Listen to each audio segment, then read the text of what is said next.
En avril 2025, 14 seniors ont décidé d'acheter une grande maison pour s'y réunir car ils ne souhaitaient pas finir en EHPAD de peur de la solitude. Bon, je sais qu'en même âge, ma génération ne pourra s'offrir qu'un studio avec toilette sur le palier, mais j'espère que ça changera. Et petit truc en plus, cette action a été menée par les fondateurs d'un réseau de cinéma indépendant nommé Utopia.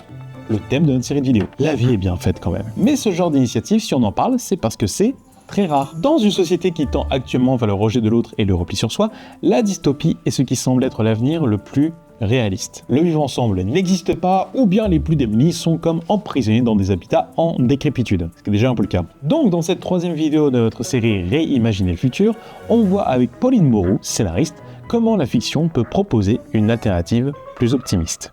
Le vivre ensemble, en fait, c'est toujours contraint. Tout est conditionné par l'effondrement, donc en fait, les personnages sont forcés de s'unir. Et ça, c'est un schéma qu'on voit dans The Last of Us, mais aussi dans Station Eleven, Snowpiercer. Et donc comment on fait là, pour écrire du récit utopique sur vivre ensemble? On pourrait s'intéresser aux groupes qui décident de vivre autrement. Alors, il y en a eu des récits comme ça, notamment La Belle Verte de Colin Serrault. Et elle a vraiment inventé une utopie qui se passe dans le futur où tout le monde vit ensemble, tout le monde s'est choisi, c'est une vraie communauté. Et il y a des films contemporains, cette fois, qui exploitent très bien ça. Il y a un film suédois qui s'appelle Together, qui exploite vraiment cette idée de communauté, de groupe choisi, de solidarité. Et il y a un film qui s'appelle Captain Fantastic. Et là, on est à fond sur cette idée de cette famille qui choisit de vivre en autarcie. L'idée, c'est pas de montrer une harmonie totale, sinon il n'y aurait pas de fiction. L'idée, c'est de montrer que les conflits sont là, mais qu'il y a un lien quand même qui est maintenu par l'envie de vivre ensemble, l'envie d'un projet commun. C'est pas un système de domination, c'est pas par la contrainte. Je pense que c'est important de se projeter dans un futur où on envisage quand même de pouvoir un peu blairer les autres, tu vois.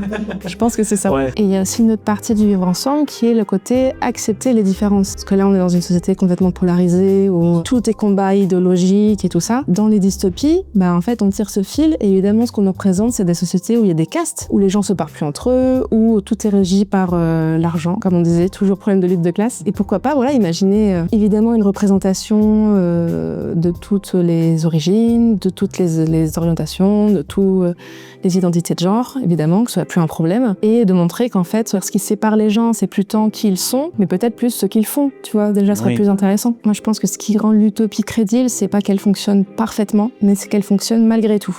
Rendez-vous très vite pour la 4e et dernière vidéo de notre série qui sera dédiée à l'apprentissage et la transmission.